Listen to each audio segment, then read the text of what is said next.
Hey there, this video comes from the PigCake Magic Academy. The reason I'm putting it here is to hopefully entice you to join. Some people think that I'm idiotic for putting out the entire content here for you to watch, but you get access to over 1,200 videos, I believe 1,300 at this point if you join. So go ahead, you can look at the link in the description section below and see the type of content that I'm putting out on the Academy. So make sure to check it out after you watch the video. So on today's Card Academy lesson, we're going to be going over the color change that I showed in this video. Here's a card trick that doesn't make much sense. We have an ace of diamonds, but if I place it on top of the deck in this weird way, it turns into the eight of diamonds. And if I turn it over again, it turns into the ace of diamonds. I want to punch a puppy.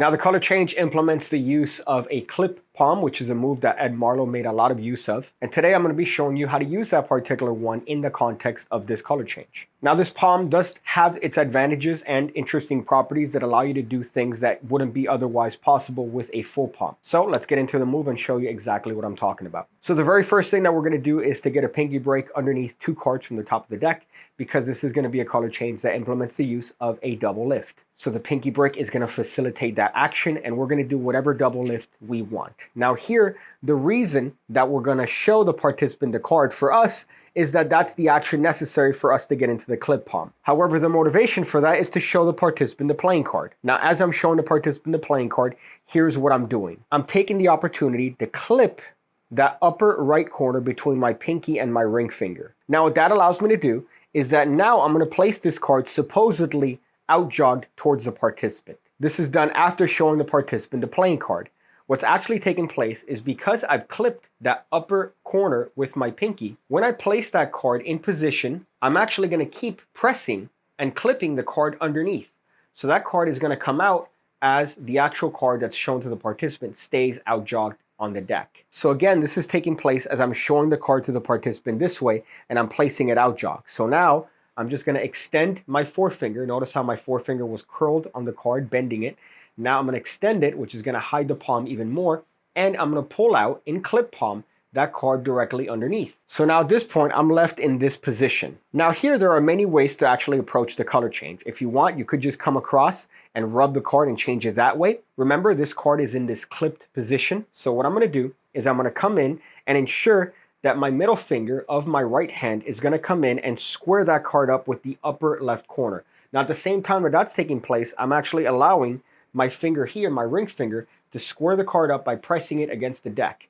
So now, also pushing with my hand, I could come back and show the card to have changed that way, ensuring that everything is square. So the action of this color change is just waving your hand in front, and apparently that's what causes the change to take place.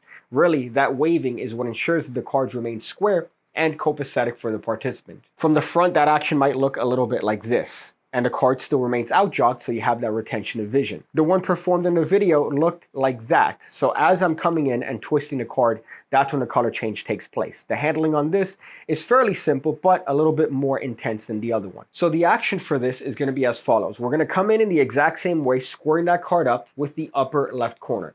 Now, instead of just coming back, we're actually going to pinch that card at that upper left corner, and now twist that card once, grabbing it with our fingers here, ensuring that the card is squared up.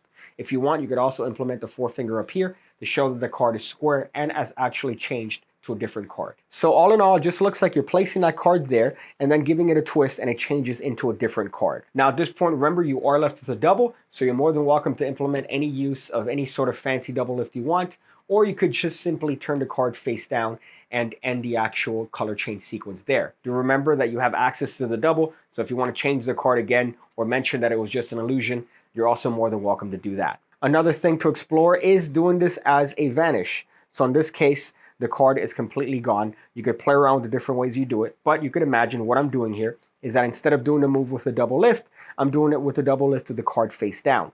So now when I square that card up, I'm actually stealing a face down card. Now when I steal that face down card, I could bring it, and instead of squaring it up with the card that the participant picked, I'm going to square it up with the deck. So I could then reposition my hand, just like this, covering it, and then use my forefinger to push that card in. So as I swipe away, it looks like that card disappears in this horizontal plane. Really, I'm just using my forefinger to push it in. And this method could be used as a visual way of making that card disappear from the top of the deck. Variations, my friend, it's the spice of life included here. There's a lot of variations of this particular color change. You could play around with different handlings. As you can see, there's different applications of the change. But otherwise, it's a very fun one to perform and a very visual one at that. What I like the most about this particular clip palm is that you could have your thumb on the card. You could actually come in with a card and clip palm, change the card, and the thumb is still on top of the card. So that's an interesting property of it that Ed Marlowe explored to death. But it's still a very fun palm to play around with, very fun color change to explore. Hope you guys enjoyed this lesson. Hope you guys are enjoying the ones here on the Academy. And as always, I hope to see you on the next one. I see you again, when I see you again, when I see you again, when I see you again, when I see you again, when I see you again, when I see you again.